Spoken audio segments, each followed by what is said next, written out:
Thanks for checking out this video.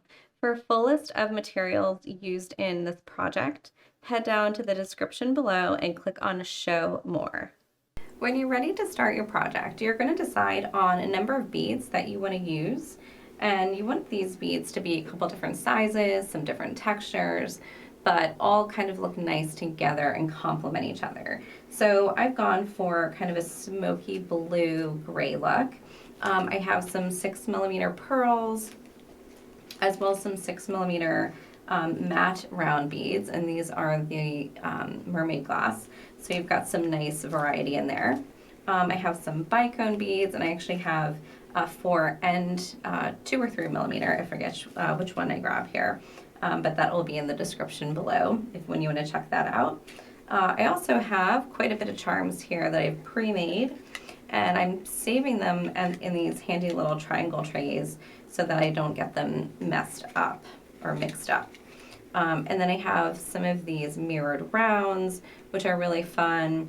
You just want a good variety of beads. That's going to give you a lot of different variation, so that when all of these come together in your necklace, you'll have a good mixture, and it will be very interesting to look at.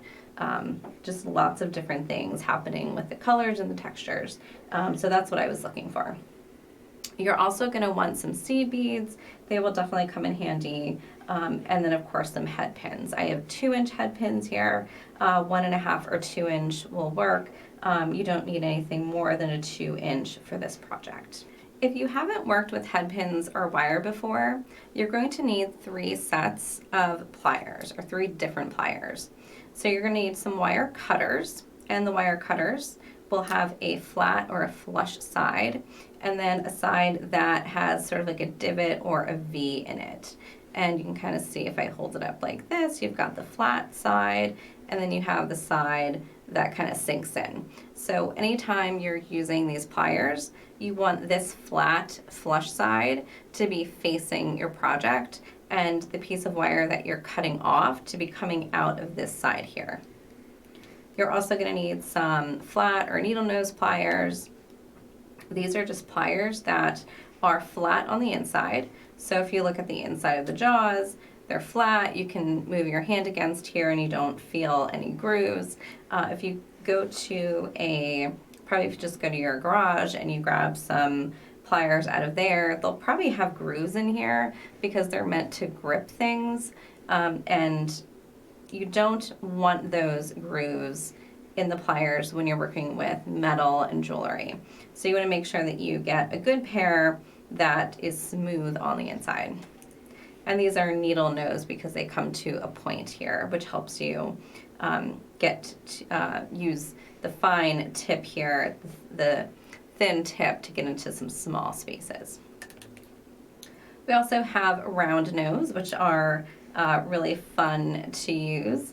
These are simply just rounded jaw pliers.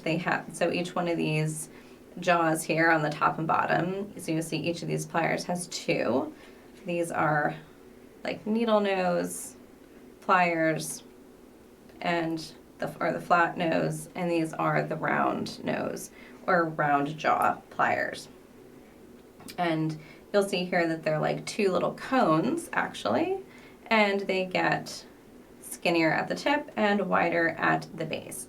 So these are used primarily for making loops, and the size of your loop will be based on whether you go towards the end here and use the skinny, thin part of that cone, or you go back farther and use the wider part of the cone.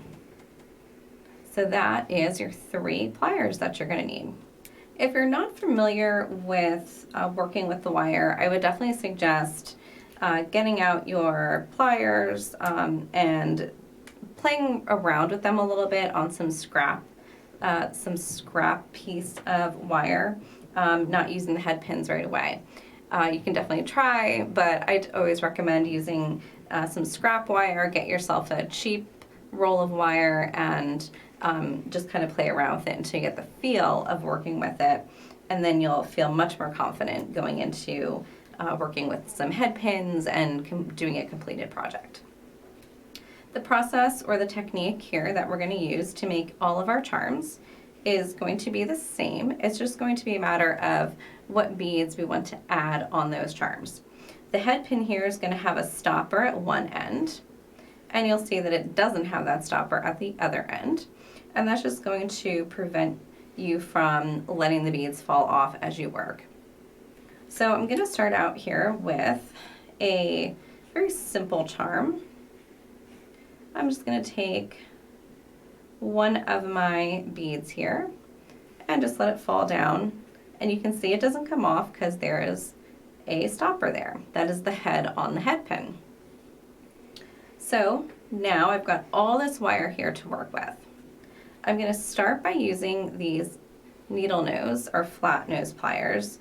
Needle nose, I'm calling these needle nose because they come to a point here. And I'm going to grip my wire. I'm going to grip the rest of the head pin that's sticking out here past my bead. And I'm going to grip it just ever so slightly above the bead. You want a little bit of that wire showing between the bead and where you're gripping it with the plier, but not very much. A good way to judge that is it's about the width of your plier. So if you take your plier and you kind of gauge how much wire is covered by the tip of that plier, and then move up a little bit, and that's about how much you want showing. You'll become a lot more familiar with this the more you do it, and you won't have to think about it, but it's really about, I would say about a 1/16 of an inch too, if you think in terms of inches. So we're going to take this wire here that we're gripping with our plier, and we're going to bend with the plier. So we don't want to take the wire and push it. We want to take the wire and bend it with our plier. And so what that's going to do is leave us with a nice little, should be just about a nice little 45-degree angle that is sticking out to the side here. So it looks just like a person sort of holding their arm out to the side. We're going to then use our round nose pliers, and this is the part that gets a little bit tricky, that kind of people usually need to pay a little bit more attention and practice this portion of the process a little bit more than some of the other steps. This step is the one that tends to get people. So just pay attention and go slowly and practice before you start making your charms. You're going to grip just like we did with the other pliers. We're going to grip with our round nose pliers. And remember, these are used primarily for making loops. And we want the jaws of the pliers to fit right in that little corner. So it's hard to kind of show you this, but we want it to fit right in that corner so that each jaw of the plier, if you think about it like an alligator, is on top or bottom of this piece of wire. We do not want to grip it like this and grip the wire that's sticking up out of the bead. We want to grip the wire that has been turned. And we just get that wire as close to the bend or the corner as we can, but we're just making sure that we are gripping this wire here. And now, like I had mentioned earlier, the size of your loop is going to be determined by how far back you go on these jaws. I don't need a very big loop, so I'm going to go only about a 1/4 inch or so from the end of my jaw here. So at this point, I'm going to take my wire that's sticking out past the jaw of the plier, and I'm just going to bend it up and over the plier. And you can see it gets to a point here where it's starting to hit your bead. It's starting to hit that bead. So at this point, we're going to actually change which jaw our loop is being formed on. So you can see I've got that loop going up and around the jaw, it's coming down, and it's starting to hit my bead. At this point, you can take this loop that's starting to form off of your pliers and move it to the bottom jaw. So you can see here, I've just moved it to the bottom jaw. Now when you get to be a professional, you end up just flipping your pliers. But until you get to that point, until you get comfortable flipping your pliers, you can go ahead and just remove it and put it on the bottom jaw. So now to continue the loop and to finish it, we're going to take this wire, still the same wire that we're twisting or bending, and we're going to go under this bottom jaw. So we should be crossing in front of that wire that is between the bead and where we made that bend. So we're just crossing our wire, continuing to wrap it around under the jaw and going in front of the other wire. And now once you've got that done and your wire is back in place sort of on the side here where it started, you're then ready to take that off of your jaw, off of the jaws of the plier. And you have something that looks like this. It may not look perfect, but that's fine. We can do a little adjusting, and the next step here is going to fix that. I'm now going to take those flat or needle nose pliers again, and these are used for gripping. And again, that's why we don't want any of those grooves in there. We want it to be nice and flat so that anything that we grip, it's not going to leave a mark on it. I'm going to grip just the loop and leave all that wire exposed here. So you can see that right in here is where my loop kind of comes together here, and this long piece of wire crosses in front of the other piece of wire. So if you need to, you can kind of straighten it out. You can grip the loop and just kind of push this in place if you want to make sure that your loop is sitting above your bead. And now we're going to take this extra piece of wire that we've been working with, and we're going to carefully bend it around, and we're coiling this. So we're going to take this wire and coil it, wrap it around the wire that is sitting between, and that you can see between the bead and the base of your loop. So you've got that little neck of wire, and we're just going to take this and coil it around. You can usually do 1 or 2 coils.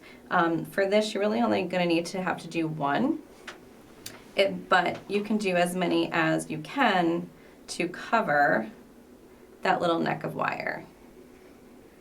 And as you're coiling, you want to make sure that you're not coiling your wire over on top of itself. You're just laying one wrap next to the other and continually working down towards your bead, not up and over and up and over, simply coiling and working towards the bead. So you should have something that looks like this. Up close, it will look kind of like the threads on a light bulb, just one coil next to the other. So once you've got that done, we're going to go in and take our cutters. And remember, we're going to use this flat side of the cutter. And we're going to go in here just with the tip of the cutters. And anything that we're cutting off is going to be coming out of this side here with the big divot, or the big, that big sunken in V side. We're going to go in here and just get as close as you can. Snip off any extra that you don't need. And inevitably, there's going to be a little bit of wire that is still not quite where you want it to be. So I'm just going to go in here with my flat nose pliers and give that a little squish. And be gentle, because you don't want to manhandle and squish the whole thing. You just want to tuck in that little piece of wire that was sticking out. And so here is our finished little charm. And this is really a great technique, something that even if you do a lot of bead weaving and you don't do much with wire working, something you definitely want to learn how to do and do well so that you can always use things like charms as embellishments on your projects. And it's just a great technique. It's great for learning how to do earrings, all kinds of ways that you can use this. So definitely a handy technique. So I'm going to go ahead and do some more of these charms, and I've already created a whole bunch. So what I'm going to do here is just show you how I created some of the other charms, some of the other combinations of charms. So one of the ones that I did here is I used a 4mm bicone at the end, and then I used a little seed bead. Seed beads are also great to have handy when you're working on something like this, because sometimes you will get a head pin that has a small head, and the head will actually go through the hole in your bead if your bead has a larger hole, or if the pin just has a smaller, or the head pin has a smaller head to it. So sometimes you need a little seed bead to put at the bottom there, and that should prevent the bead from going through, or prevent the pin from going through the bead. I don't need that in this case, but just one other reason why it's great to have the seed beads handy anytime you do this. So one of the other charms that I made was just a little bicone at the bottom, a little seed bead just for a spacer, and then I added one of my 6mm beads. So I like the way that this looks because it starts out larger and it tapers and it gets smaller towards the end. I'm going to make a little bend here, and then I will make my loop at the top, grip my loop, and I can straighten that out if I need to. And then I'm just going to bend or wrap my excess wire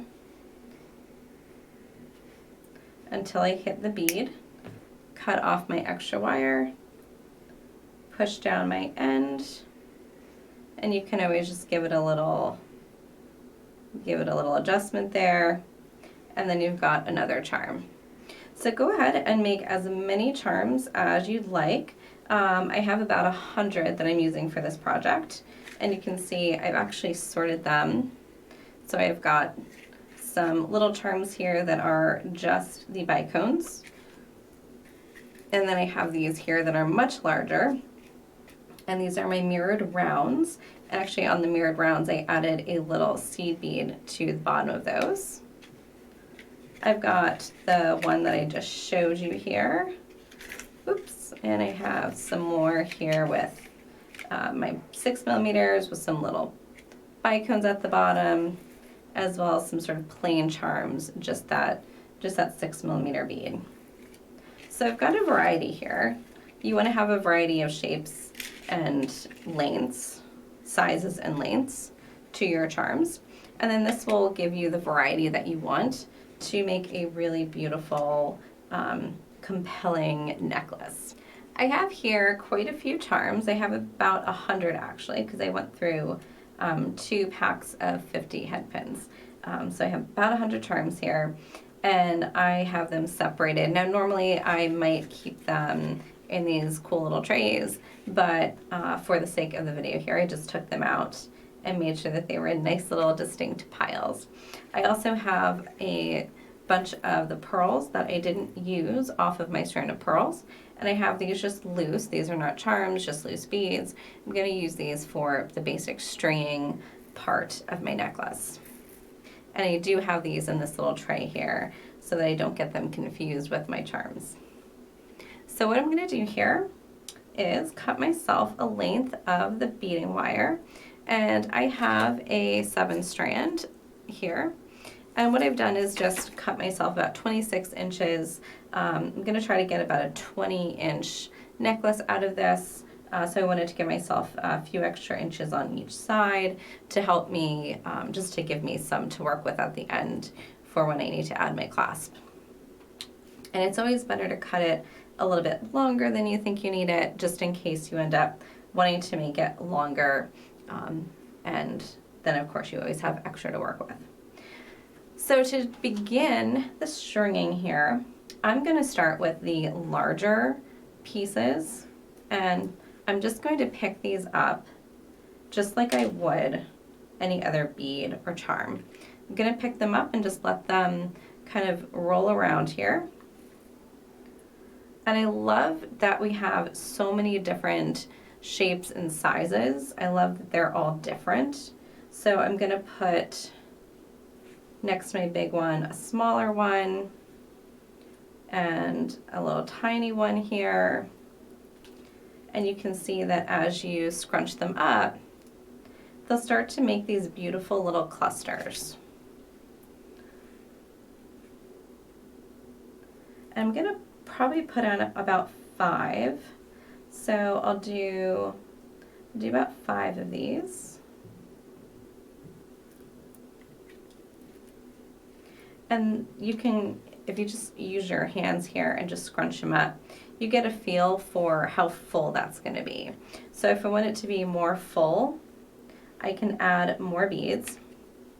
And I like to work from both sides. So even though I have my little bead stopper here and I've attached it to one end, if I want to work from both sides, I can just simply move my bead stopper to the other side, or I can just hold it and pray for the best here. I have this bigger guy in the center here, so I'm going to do sort of a mirror image here and add some beads on the other side, kind of mirroring the same pattern. And so you can see here, I have all of these on here, and when I scrunch them up, that is a much bigger kind of fluffy look. So I'm going to experiment with this, but I kind of like this look here of having the 10 or 11 charms.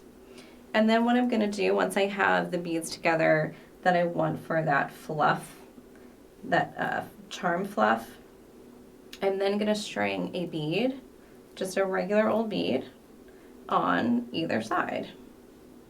And these are my pearls. I grabbed a whole strand of pearls. And so some of them I'm using for my charms, and some of them I'm just using for the basic stringing portion of this. So then you can see when I push the pearls next up against my charms, it's going to create this really fun little burst of charms. That's a really fun little fluffy charm. Little fluffy charm cloud here. So I'm going to continue like this, and between each bead that I string, I'm going to add a series of charms to create this kind of charm cluster. And I'm going to do this for a little while and just see how I like it so far, how it's working out for me. You may decide to try something different. You may decide to do all your chunky ones in the middle and then do all your smaller ones up the side. It's really just a very free form design, but I would start out with something like this and just kind of get a feel for what they're going to look like, and then keep going. And then once you get to the length that you want, we will add the clasp. So go ahead and keep working with these charms, and I like to work from side to side. So the next one I'm going to do here, I'm going to use some of my big charms, and then I'm going to probably go to the other side here and add some with my big charms. I like to go back and forth because that way I know that I always have things centered. So I'm going to work on this a little bit more and show you what I have. So I've come quite a little ways here, adding a whole bunch of charms, and I'm still just got a few inches actually of my bracelet done. So you can see the charms actually scrunch up quite a bit. I used up one of my charms here, this guy here. He was a pretty long charm, and so what I wanted to do is concentrate the larger or longer charms at the center of my piece. So this will be at the center, and I'll keep working up the sides on either side here with the smaller charms.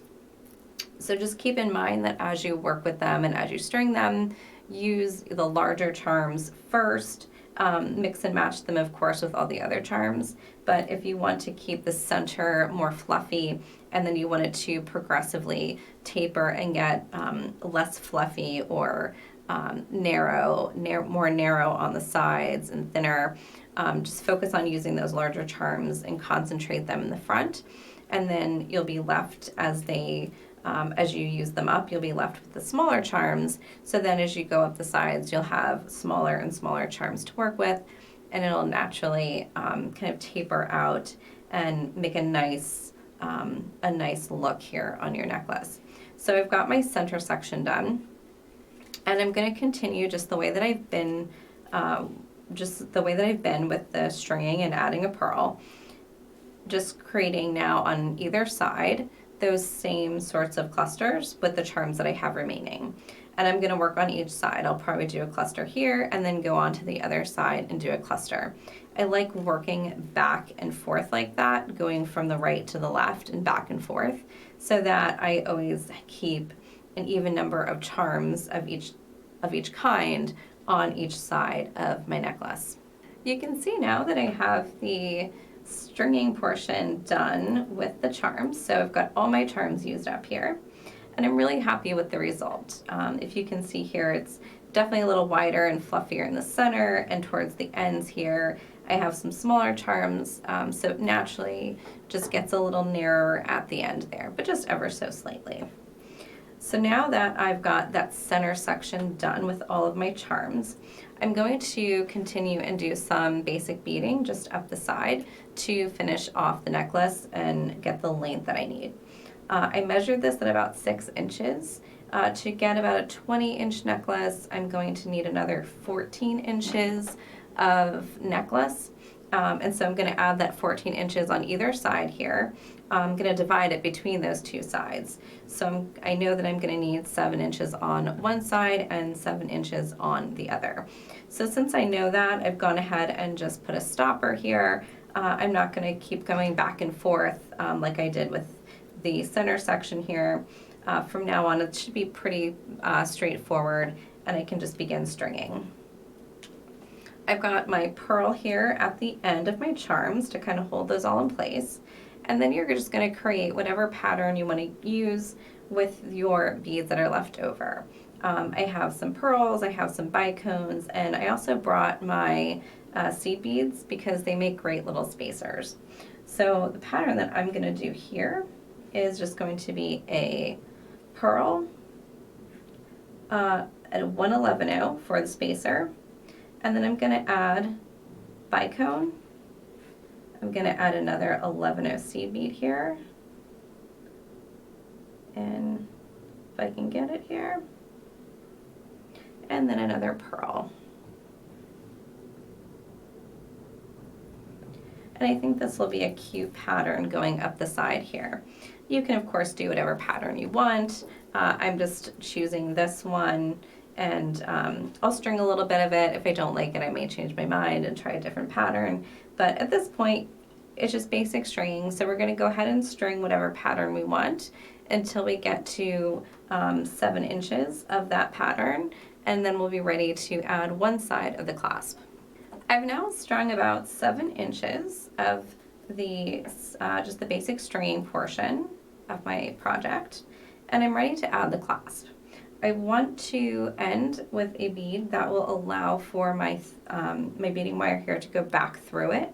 So you don't want to end with a seed bead, and the pearl is actually the perfect one to go through.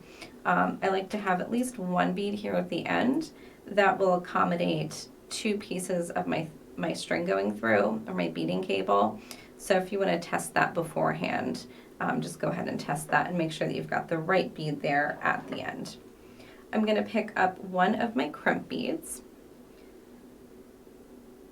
and just slide that onto my cable, just like picking up a seed bead. They're both very, very tiny little beads. And then whichever end of my clasp I'm going to put on, I'm just going to pick it up and go through whatever loop is on there. It's usually a little loop or a ring that is there so that you can attach your wire. and you're just going to loop it through. Just pick that up on the wire, and then you're going to take your wire and you're going to go back through the crimp bead and the bead after it. So that's why we want to make sure that bead will allow you to put a second thread or a second cable through. And now I don't want to end up short on this side.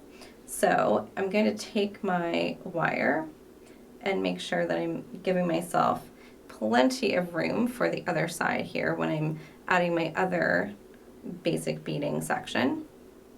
So you want to make sure that wherever this lands, however much thread you pull through, or however much wire you pull through, you're not pulling through so much that you're not leaving enough on the other side there. So you just want to make sure of that before you finish this.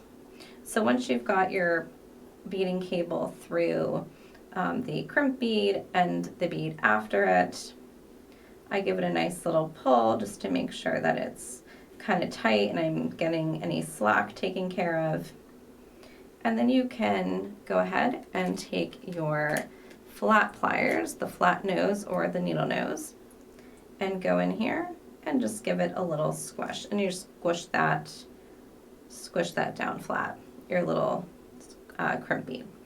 Now, when you squish the crimp bead flat, you want to make sure that you're just, you have enough wire around the clasp that it's going to move freely, but not so much that it looks like a big loop of wire.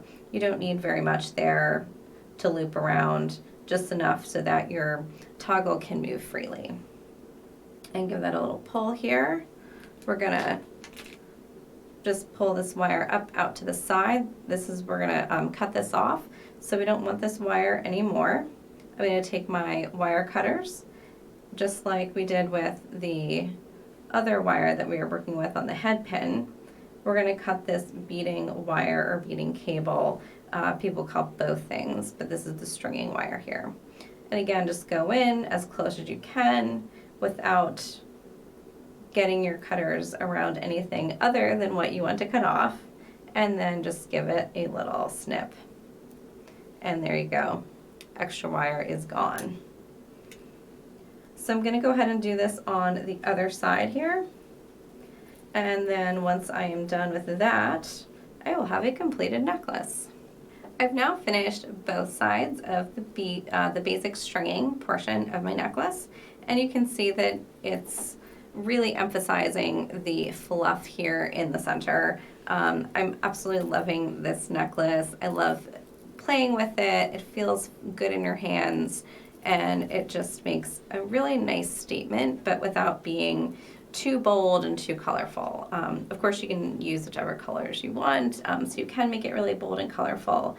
But I think with this color palette and with a similar color palette, or with using beads that are similarly colored, you'll have a beautiful sort of monochromatic necklace that really puts the texture of your project before the color. And so you're really focusing on the texture, and it's something that is just kind of different for jewelry design.